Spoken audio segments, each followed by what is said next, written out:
जी news channel मध्ये सर्व प्रेक्षकांचं हार्दिक स्वागत।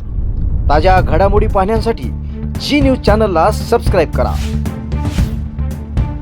सद्गुरू ग्रामविकास प्रतिष्ठान संचलित डायनॅमिक इंग्लिश स्कूल कर्जतमधील इंग्रजी माध्यमाची उत्कृष्ट निकालाची परंपरा असलेली पहिली शाळा CBSE आणि स्टेट बोर्ड अशा दोनही अभ्यासक्रमांची सोय, सर्व परीक्षांसाठी तज्ज्ञ आणि अनुभवी शिक्षकांचं विशेष मार्गदर्शन।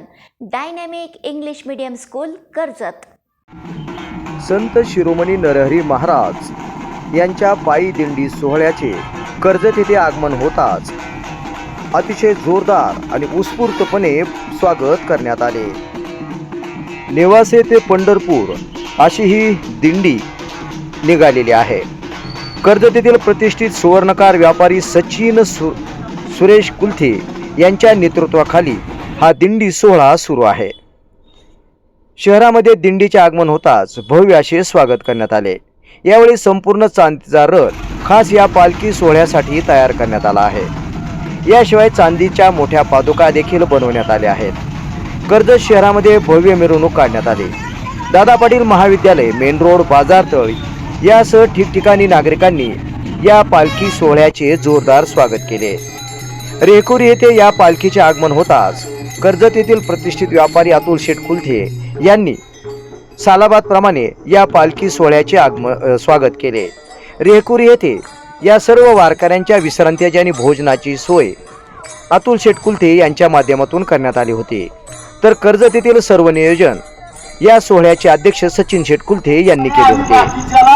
या कार्यक्रमासाठी सचिन शेठ कुलथे, रमेश महाराज तापडे, उपाध्यक्ष देवराम शेठ शहाणे, सचिव बाळासाहेब दहेवाळ, खजिनदार रवींद्र शेठ बोराटे, किशोर बोराटे, कृष्णकांत शहाणे, अनिल शेठ मोतीराम कुलथे, बाळासाहेब कुलथे, अतुल शेठ कुलथे, धनंजय महामुनी, अमोल टाक यांच्यासह अनेक जण उपस्थित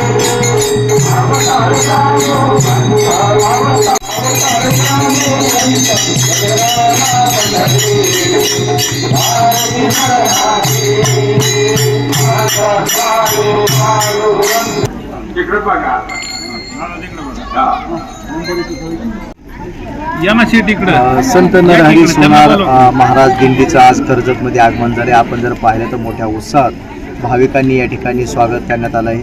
गेल्या 26 वर्षांपासून या नेवासे ते पंढरपूर अशी परंपरा या दिंडी सोहळ्याची आहे।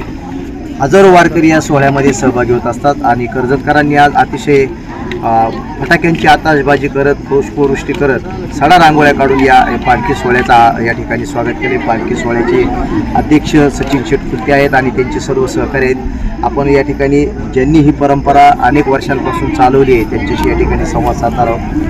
किती वर्ष झाला हा सोहळा सुरू आहे आणि कसं नियोजन आहे? हा दिंडी सोहळा 26 वर्ष झाले सुरू झालेला। प्रथमतः अध्यक्ष होते बेंद्रे गुरुजी, नंतर सोनंबेकर, आणि त्या दोन्ही अध्यक्षांकडून कमीत कमी 22 लाख रुपये त्यांनी शिल्लक जमा केली आणि ती ठेवली। त्यानंतर 2 वर्ष झाले आमच्या आता नंतर नवीन अध्यक्ष सचिन शेठ कुलथे यांची नेमणूक झाली आणि त्यांची नेमणूक झाल्यानंतर आता दिंडीला उत्साह आला। तर पहिले 100 लोक यायचे, आता 500-600 लोक झालेले। आता इतका भरभराट दिंडीचा झालेला आहे आणि त्या दृष्टीनं त्यांनी एक निर्णय घेतला की बुवा आपल्याला पादुका बारीक आहे, तर आम्ही मोठ्या गेल्या 4 किलोच्या पादुका चांदीच्या बनवल्या। सगळ्या सुवर्णकाराने थोडी थोडी चांदी दिली, पादुका झाल्या। आणि आमचे मावस भाऊ कृष्णनाथ शहाणे सुपेकर यांनी स्वतः जयपूरला जाऊन 2 लाखाची पालखी दिलेली स्वतः एकट्याने। त्यानंतर पालखी झाली आणि पादुका झाल्या। त्यानंतर सचिन शेठनी एक सर्वांना जमा केलं आणि सर्वांना सांगितलं की आपल्याला बा एक रथ बनवायचा, चांगला चांदी टाईप बनवायचा, सिल्वरचा बनवायचा। म्हणून आज ही मिटिंग बसली आमची। त्या रथावाल्या का आम्ही गेलो, त्यांनी 10 लाख रुपये सांगितले रथाचे। सर्व मेंबर तिथे होते, त्यांनी लगेच दरवर्षाने 1-1 लाख रुपये द्यायचे कबूल केले। तर सर्व मेंबरांनी ते 1-1 लाख देऊन हा रथ केला। तर अशी भरभराट झाली असेल तर आमच्या सचिन शेठ कुलथ्यामुळे झाली आणि 2 वर्षामध्ये एवढी भरभराट झाली. असं हे झालं, सर्वांनी सहकार्य केले त्यांना आणि त्यांच्यामधून एक परत आता सुचली का बा आपल्याला पंढरपूरमध्ये जागा घ्यायची. ती जागा घेण्याकरता मी काल लोकांनी कुणी लाख रुपये दिले, कुणी 1.5 लाख रुपये दिले. काल आयडिया काढली, त्यांनी एक सूचना दिली सर्व सोनारांना नगरमध्ये. तिथं लोकांनी बरेच जण तयार झाले 1 लाख द्यायला, 1.5 लाख द्यायला. अशी एक सूचना त्यांनी मांडल्यामुळं रद्द झाला, पादुका झाल्या, पालखी झाली आणि जागा सुद्धा आता होणार आहे असं सर्वांच्या सचिन शेठ आल्यामुळं भरभराट 2 वर्षामध्ये झालेलं आहे आणि त्यांच्या मागे आम्ही आहेत ना. मग सगळे आम्ही सगळे मिळून, सगळे सहकारी मिळून त्यांच्या आम्ही पाठीचे लोकांच्या घरोघर जाऊन पत्रिका दिल्या. लोकांनी भरभर आम्हाला साथ दिला आणि मोठी दिंडी झाली चालू वर्षी. या जय नरहरी महाराजांच्या चरण स्पर्शाला स्पर्श करून एक विनंती करतो की हा जो अतिशय भव्य दिव्य असा आपल्या माऊलीचा रथ असतो, तुकाराम महाराजांचा रथ असतो, त्या पद्धतीचा रथ आपला तयार झालेला आहे. आणि आम्ही एक सचिन शेठ कुलते अध्यक्ष यांची प्रेरणा घेऊन प्रत्येक समाजातल्या आमच्या प्रत्येक घरोघरी जाऊन ह्या दिंडी सोहळ्याच्या पत्रिका आम्ही त्यांना दिलेल्या आहे. त्याच्यामुळं इतका प्रतिसाद वाढला की म्हणजे याच्या अगोदर एवढे हे नव्हतं, लोकांचा प्रतिसाद थोडासा कमीच होता. पण आमचे सचिन शेठ कुलते हे म्हणजे अतिशय होतकरू अध्यक्ष मिळाल्यामुळं दिंडीची भरभराटी झाल्याशिवाय राहणार नाही. जय नरहरी. या पालखी सोहळ्याचे अध्यक्ष सचिन शेठ कुलते आहेत, त्यांच्याशी आपण संवाद साधूया. कसं नियोजन आहे सर्व पालखी सोहळ्याचं आणि काय काय आहे, वारकऱ्यांना कुठं काय अडचण येते, काय नियोजनाचं सांगा.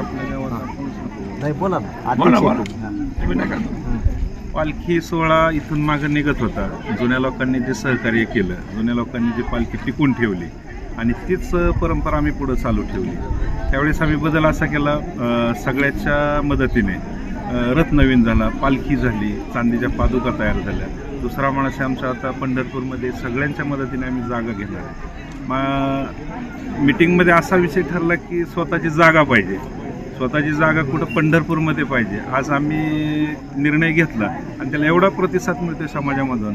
प्रत्येकजण म्हणतो कोणी मी 1 लाख देतो, कोणी 1.5 लाख देतो, असा प्रतिसाद आहे.